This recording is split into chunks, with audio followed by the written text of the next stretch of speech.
Նիկոլ Փաշինյանը Շվեյցարիա ժամանեց 5 շաբթի հունվարի 22-ին, նախապես նրա այցը Դավոս չէր ծրագրվում վերջին պահին, սակայն Հայաստանի կառավարության ղեկավարը փոխեց իր պլանները, երբ հայտնի դարձավ, որ հենց Դավոսում է կայանալու Միացյալ Նահանգների նախագահ Դոնալդ Թրամփի նախաձեռնությամբ ստեղծվող Խաղաղության խորհրդի կանոնադրության ստորագրման արարողությունը։ The Prime Minister of Armenia.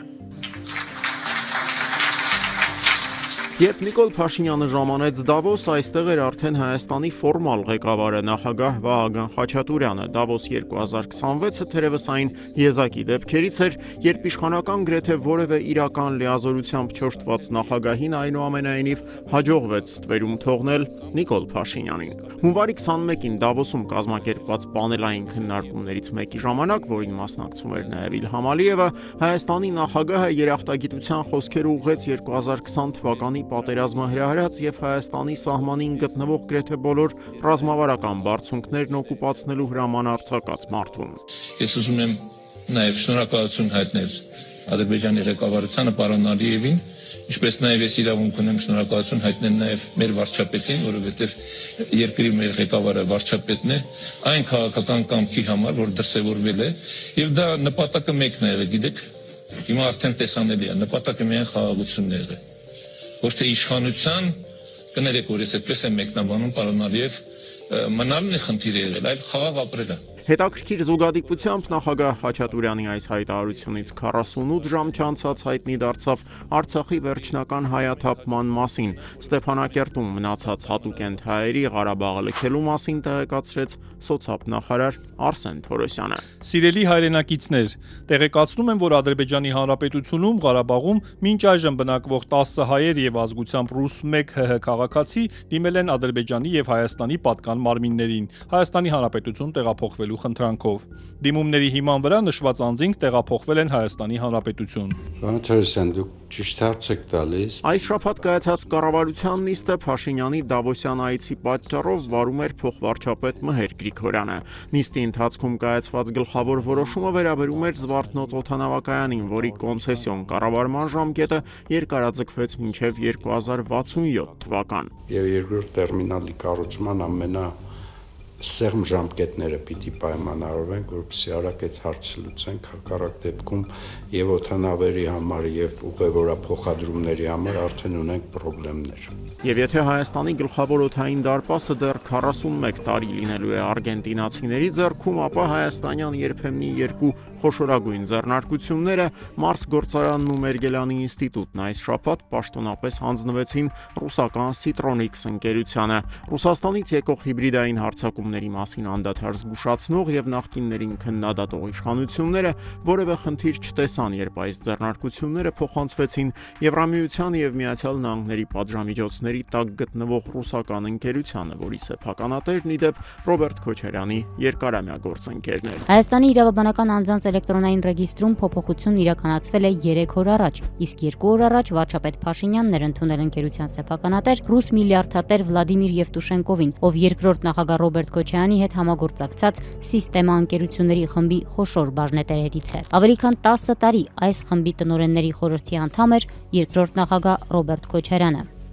Սիստեման անգամ իր ներդրումն էր ունեցել 2018-ին մարտի 1-ի գործով կալանավորված Ռոբերտ Քոչարյանի ազատ արձակմանը։ Ըստ ՌԲԿ-ի Քոչարյանի 4.1 միլիոն գրավի մի մասը վճարել էր Սիստեման, բայց ոչ Եվտուշենկովն անձամբ։ Այնուհանդերձ Եվտուշենկովն ավելի ուշ իր աջակցությունը հայտնել էր Ռոբերտ Քոչարյանին 2019-ին նորից վերջինիս ներառելով Սիստեմայի տնօրենների խորհրդում։ Հայաստանի տնտեսական դաշտում ամենաթեժ քննարկումներն այս շաբաթ նվիրված էին պետական պարտքին։ Հունվարի 22-ին ֆինանսների նախարարությունը հայտնեց, որ նախաձեռնել է Ասիական զարգացման բանկից $150 միլիոն բյուջետային աջակցության վարկի ներգրավման գործընթացը։ Ֆիննախի հայտարարությունից բառացիորեն մի քանի օր առաջ ընդդիմադիր հայացքներով հայտնի տնտեսագետ Հովհաննես Ավետիսյանը հայտարարել էր 2025 թվականի դեկտեմբերի 31-ի դրությամբ Հայաստանի պետական պարտքը հասել է 14 միլիարդ 530 միլիոն ամերիկյան դոլարի։ Հայր ջան, տեղյակ եք, որ Փաշինյանի կառավարությունը միայն 2025 թվականին ներգրավել է լրացուցիչ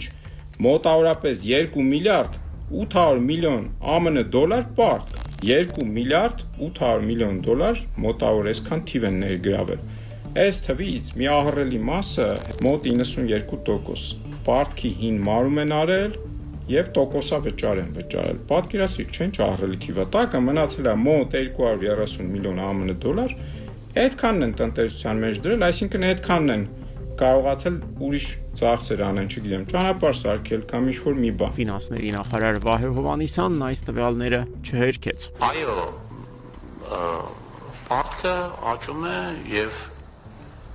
ինչ-որ մի միլիարդից դարել է մի հատ ուրիշ միլիարդ։ Եթե ավելի կոնկրետ լինենք, ապա Նիկոլ Փաշինյանի իշխանության տարիներին Հայաստանի պետական պարտքն աճել է 7 միլիարդ 700 միլիոն դոլարով։ Վարչապետի այս շաբաթվա հայտարարություններից դատելով, սակայն, ինչպես եւ ֆինանսների նախարարը, նա եւս այստեղ լուրջ խնդիր չի տեսնում։ Պարտքի հետ կապված որ ասում եք, ուրեմն ես ձեզ մի բան ասեմ, Հայաստանի Հանրապետությունում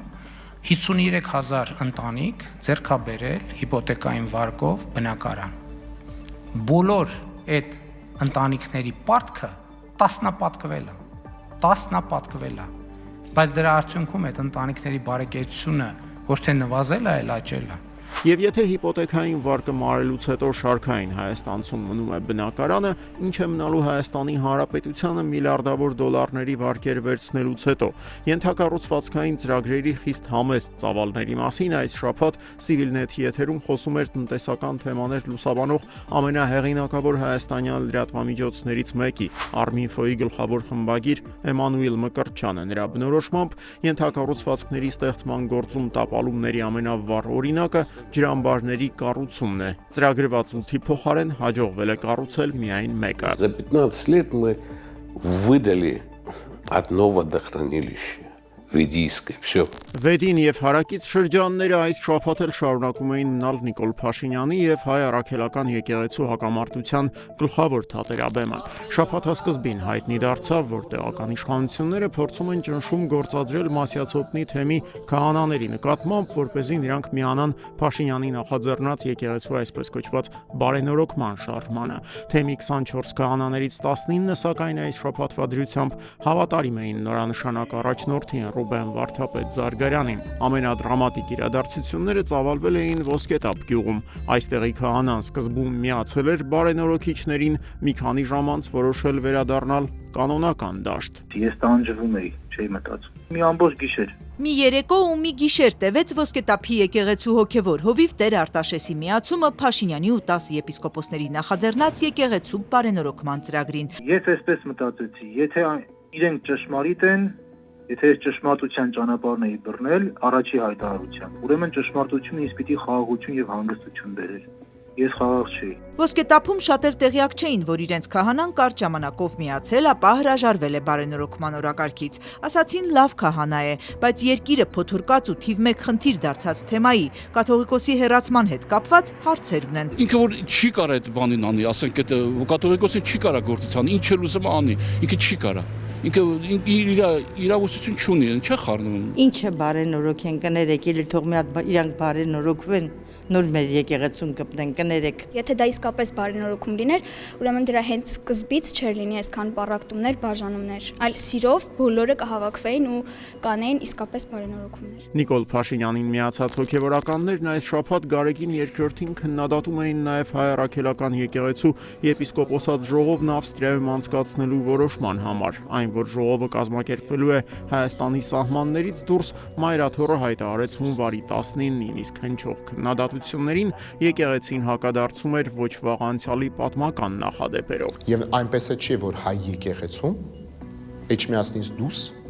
ժողովներ չեն գումարվել։ Քննադատությունը ինչու չի գումարվում Էջմիածնում։ Իսկ երբ որ Ստեփանակերտում գումարվում էր 2019 թվականին, այդ ժամանակ ինչու չէի քննադատում։ Կամ Նյու Յորքում։ Պատասխանատու հայտարարություն եմ անում, որ ես էլ Սուրբ Կույս Հռիփսիմեն եմ եւ իմ որդու հայրն էլ Սիրահարների բարեխոս Սուրբ Սարգիսն է։ Շաբաթվա գլխավոր հերոսուհին ԿՊԱ-ական Հռիփսիմե Հունանյանն էր։ Պատգամավորուհու անկումը նույնքան սրընթաց էր, որքան վերելքը։ Երբեք կուսակցության գծից չշեղված Հունանյանը ազգային ժողովի առողջապահության հարցերի մշտական հանձնաժողովի նախագահ էր ընտրվել հոկտեմբերի սկզբին, չնայած բարձրագույն կրթության բացակայությանը։ Իսկ ով ասաց, որ բոլորը պետք է ունենան բարձրագույն կանխշագույն կրթություն։ Հանձնաժողովի նախագահի աշխատասենյակում սակայն Հունանյանը մնաց ընդամենը 3 ամիս եւ 19 օր։ Այս ընթացքում նա շարունակում էր աչքի ընկնել աղմկալի հայտարարություններով։ Վերջին կաթիլը, որից հետո ԿՊ-ում ըստ ամենայնի որոշեցին հրաժարվել Հունանյանի ծառայություններից, դարձավ խորհրդարանի ամբիոնից հնչեցրած այս մի հայտարարությունը։ Մեր պետությանը միայն զինվորներ պետք չեն, մեր պետությանը նաև պետք են գլուխներ, որոնք կօգնեն պետության տարբեր ճյուղերի զարգացման համար։ Իսկ հաջորդ շաբաթ Նիկոլ Փաշինյանի գլխավոր զբաղմունքներից մեկը լինելու է նվագելը։ Հունվարի 30-ին կայանա Փաշինյանի նախաձեռնած դիսկոտեկը, որի ընթացքում կառավարության ղեկավարը խոստանում է կատարել իրական Հայաստանի մասին իր իսկ հեղինակած երգը։ Փաշինյանի խոսքով 2 րոպե 54 վայրկյան տևողությամբ այդ երգը վերջնական տեսքի բերելու համար պահանջվել է շուրջ 6 ամիս։